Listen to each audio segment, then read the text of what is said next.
Welcome back, my little subscribers. I haven't been on in a while. There's been a lot going on. Part of it has been a move. Part of it has been new stuff coming in, new stuff to try out. But I'm back, and today I have a very interesting video for you, a proposition, if you will. And right now I'm recording on the iPhone. I'm still trying to get my stuff set up again. But today, can we make a Sony A7C a Leica Q2 competitor, or Q1 because it's 24 megapixels? We're going to talk about that.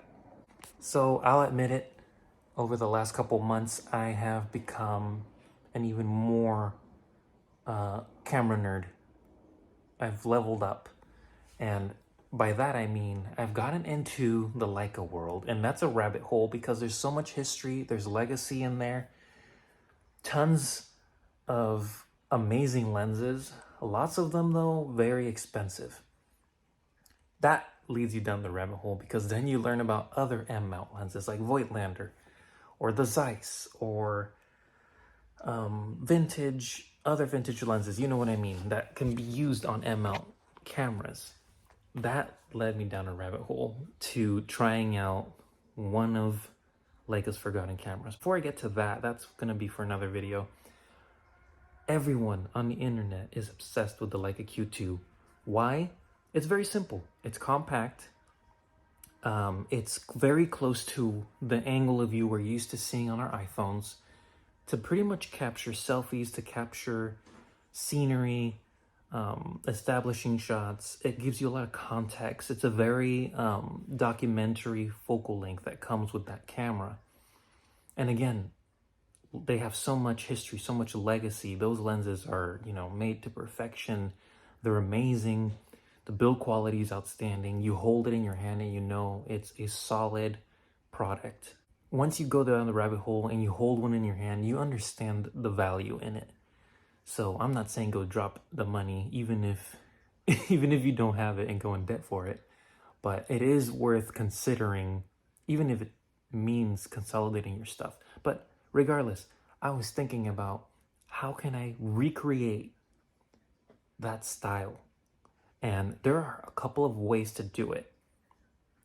Many people have gone the Fuji route and they've done the X100, and we've got 5 of them now. So even the older ones, people are going crazy for them, paying a lot more than they were selling a few years ago. The Fujis are great. I've used 2 of them, the V and the 2, and I'll tell you, they're amazing cameras. I love Fuji. I love their colors. I don't know. They didn't convince me as much. I don't know if it was because on APS-C, a 23 equivalent to 35 doesn't just give you that enough separation that I'm used to being spoiled with the full frame cameras. But regardless, they are great. That's one option.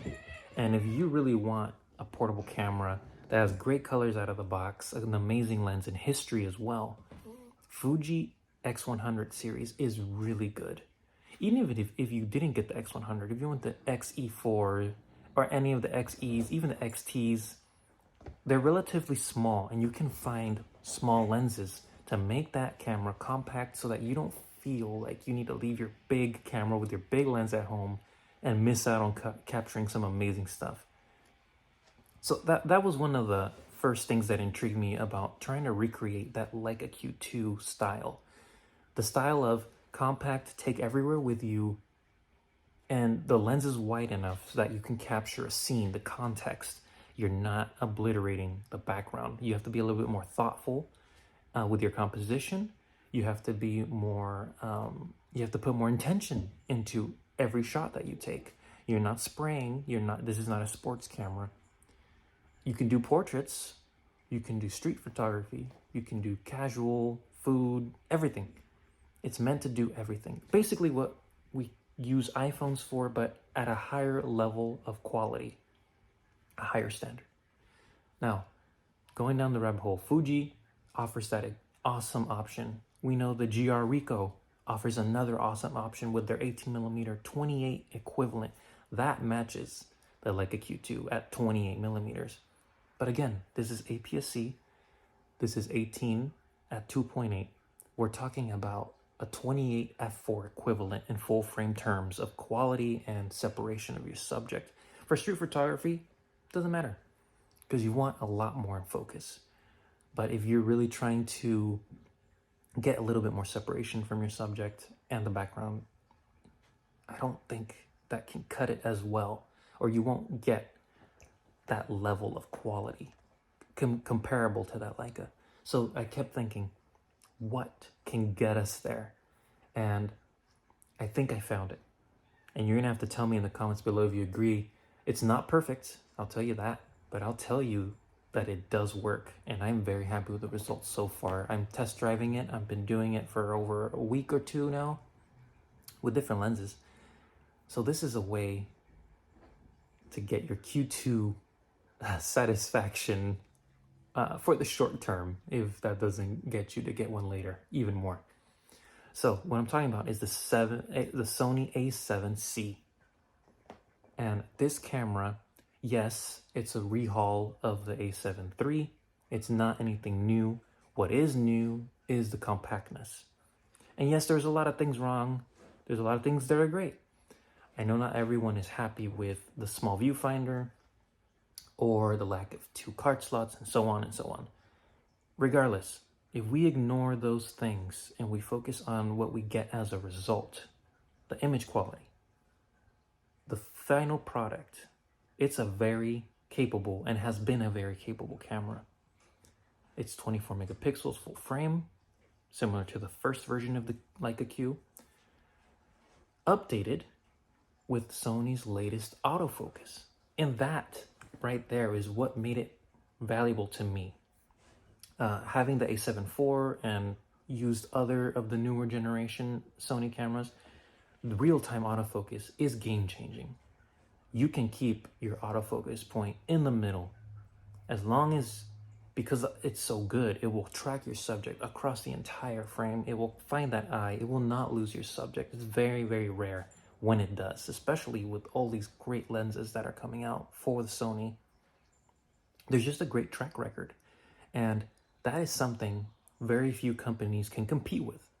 Now, when you make it into a very attractive compact form, I'm not saying this is going to be your go-to setup for everything, but if you want to be compact and have the full frame in an APS-C camera size, the A7C is very important. It's a very important release, and I'm excited to see if they're going to keep going for that. But anyway, the A7C has the potential to be the Q rival. And the reason I say this is because I've had the experience of using lenses you would use on Leica. For example, Voigtlanders, Leica R, Leica M, Zeiss lenses. I've used all of those. I've tested them on Leica cameras, but you can use them on your Sony as well. And yes, you can get a dummy adapter, which means it has no electronics, no autofocus, and you just manually focus, just like we used to do. Well, I didn't, but you know, decades before, the great photographers were all manually focusing. However, that's not enough. We're in 2023. We don't really need to spend or waste time manually focusing to get a shot. And this is where the Sony A7C becomes a beast. There's a company called TECHART. I don't know if you're familiar with it. I've had the chance to try their original adapter.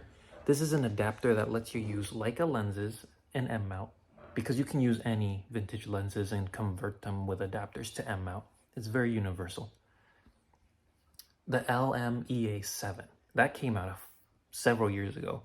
I jumped in right away because I love vintage lenses. And what this adapter was doing was putting it in infinity or close to infinity, depending on your range, what type of lens you're using. You then mount the camera to this adapter. This adapter has autofocus motors that work with your phase detection on your Sony camera. Now, I used this 5 years ago at least, when this one first came out, even longer probably. It worked great. It wasn't a speed demon. It wasn't crazy fast, but the quality was there. You could autofocus, you could do a portrait shoot, there were some quirks. It was a little bulky. It could freeze your camera. There were some things that needed to be improved on. So I did get rid of it. I got rid of a lot of vintage lenses I had accumulated. But something happened earlier this year, end of last. They released a second version of it, LMEA9. Same price, $399.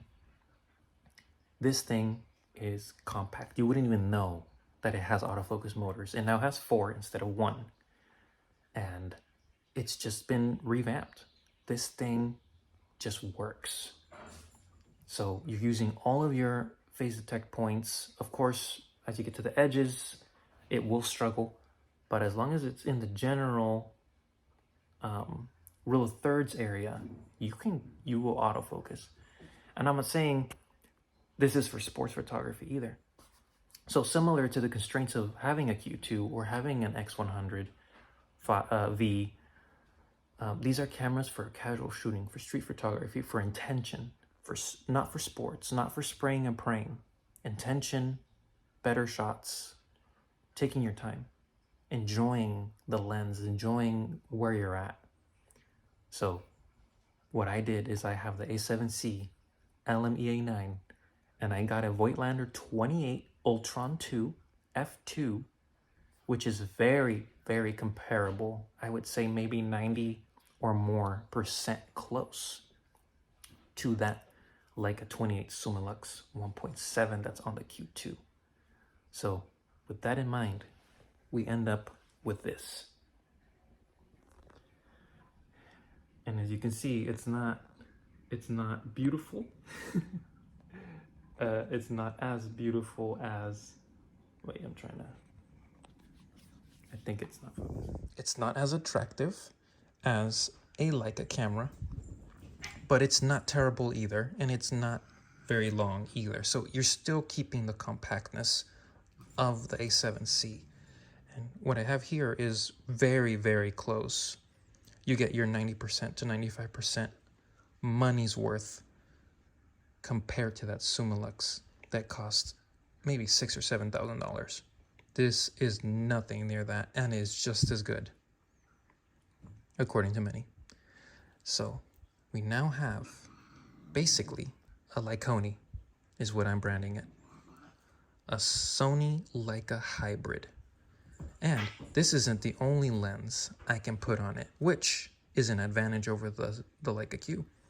I can put my Voigtlander 40 1.4. I could put my Leica 90 Elmerit, and so on. It's endless. And in this rangefinder style package, full frame, real-time autofocus with amazing capability. So what I'm gonna do now is just show you examples of my shots using different lenses, because I didn't want to stick to just one.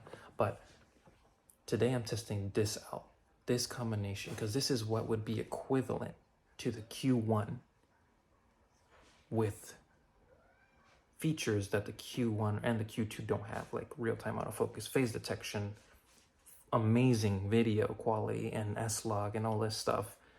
It's amazing. So let me know what you think in the comments below about this. This is my first video on this. I'm gonna keep talking about this and combining it with different options. See where this goes, because I think this is a real deal alternative. Yes, it's not going to be completely weather sealed, just like, you know, the other cameras are sealed. This one wouldn't be because you're a little bit exposed, but for the casual shooter who's not gonna drop thousands and thousands, this is a compelling option that not many out there are aware of, because it takes a little bit more tinkering and combining and a little bit more out of the box ideas versus just grabbing an X100. But let me know what you think in the comments. Let me know what you think from the results, and I'll be posting more about this. Stick around.